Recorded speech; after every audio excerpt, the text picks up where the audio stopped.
Assalamu alaikum. I am Aqib. I hope you all are doing well and in good health. Today I am going with an fourth lecture regarding the alternate dispute resolution. In this lecture, I will discuss with you that the role and qualities of the mediator. Okay, so listen it carefully. I hope it will be helpful for you. Okay, so here we are go again.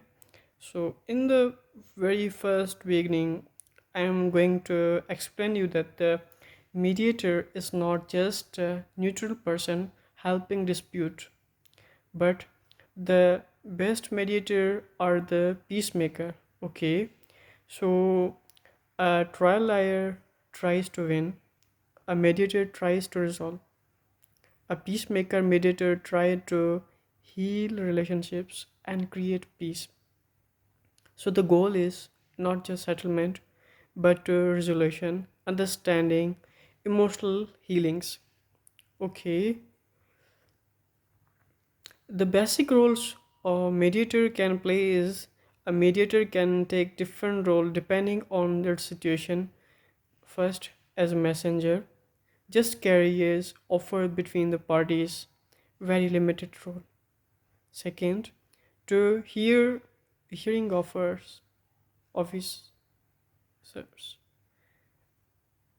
To what here officers act like a judge, listen to arguments, and gives a non-binding decisions.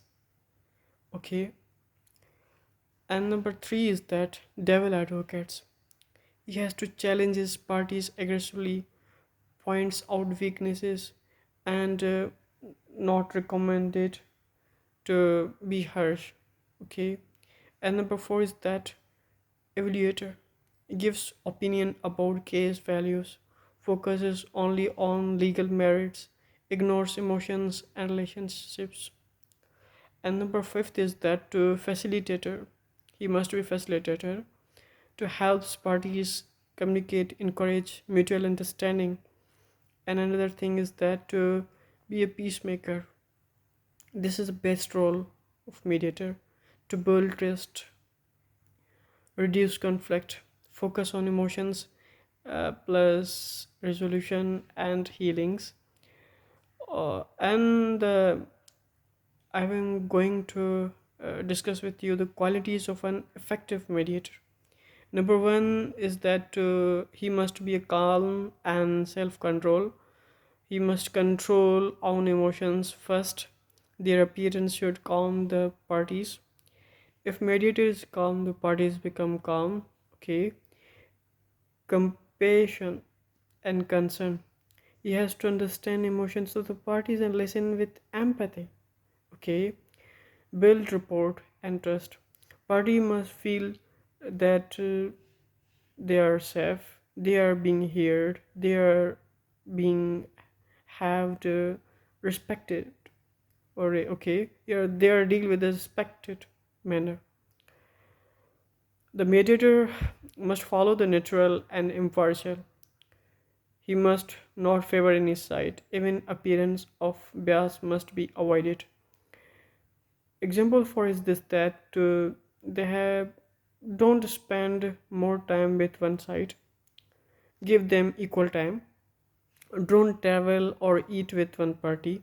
If you do this thing and the images are leaked, then parties will think that the mediator is biased. He doesn't get give a good settlement for us. He will be give favor to other parties. Okay, so treat both side equally. Okay, and maintain confidentiality. Information shared privately or in a caucus must stay private. Build trust in mediation process. Okay, mediator must be have a patience. Mediation takes time. Parties have to patience. Parties may be emotional or difficult. Okay, so mediator must have patience. Mediator also have a positive attitude. He encourages settlement, keeps hopes alive. If he thinks he doesn't succeed in this settlement, then it will be go against to the mediator. So he must be in a positive attitude that I will settle this dispute and I will keep my hopes alive. Okay. And another thing that mediator has is persistent. He doesn't give up easily. Okay. And keeps working towards the agreement. So this plays very important role. And another thing is that a mediator must be a sensitive and emotional intelligent. Her emotional intelligence matter a lot in mediation. So great thing, you have must to learn emotional intelligence to be a great mediator. Okay. In this that to understand hidden feeling of the parties and to identify real concern behind the positions. And another thing a mediator must be have is that he must be a friendly and personal.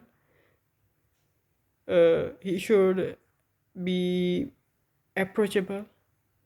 He must helps reduce tension. Okay, not create tensions. Okay. And another thing is that he must be credible and professional. He must have to be honest and must be respectable by both sides. Okay. And the teachings used by good mediators that to have art of arguing, agree to build trust. Okay.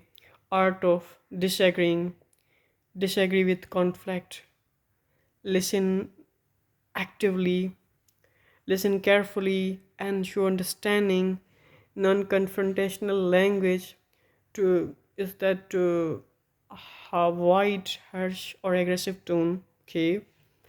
um, and be calming emotions to reduce anger and frustration and encourage apology and forgiveness to get the emotional closure can help settlement. A thing that I'm going to discuss with you is that a mediator as a psychologist, the mediator must understand human behavior very well. he handle he must handle emotions. He must identify hidden needs. Okay. Example for this is that a party may want money but actual need is that respect, apology, recognition. These are the hidden agendas that a mediator as a psychologist must understand this. And mediator must have ethical responsibilities. He has to be a neutral. He has to neutrality and impartiality must treat both sides equally. And confidentiality matters a lot. In every lecture I have talked about the confidentiality. So in confidentiality, a mediator cannot reveal private discussion. Okay. And the integrity, no lying or misleading parties, no manipulation of our settlement. Okay. And he has to avoid conflict of interest. He must disclose any relationship with parties. Okay. Without any hesitation to have a smooth settlement. Respect party self-determination. So parties decide outcomes and not a mediator. Okay. This is the main thing a mediator must always remember, that party has to decide, not the mediator. And what I'm discussing with you is that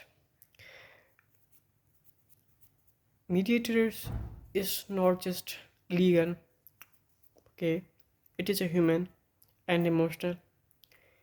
So for that, a great mediator must have to balance his law, plus he has to be a grip on psychology. He must communicate with parties to help them and move forward, for to understanding anger, cooperate the conflict, and if there's a dispute, then go for the peace. Okay, these are the thing that I am think that it must discussed in this lecture. If we go forward for the outcome of this lecture is that mediator's role, as he has to be a messenger, he must be a peacemaker. The best mediator is a peacemaker. The qualities a mediator must always to be neutrality, patience. He must have a compassion. He must trust building, and he have to be a confidentiality. Uh, he has to be confidentiality. He must do confidentiality, and mediator must use communication skills. This is a very good, and he has to have on a grip on the emotional intelligence, and he know the ethical behavior of human being, to be a great psychologist, know the psychology of a human being. These are a thing I think it must be very helpful for you. Thank you so much for listening this lecture again. Allah Hafiz.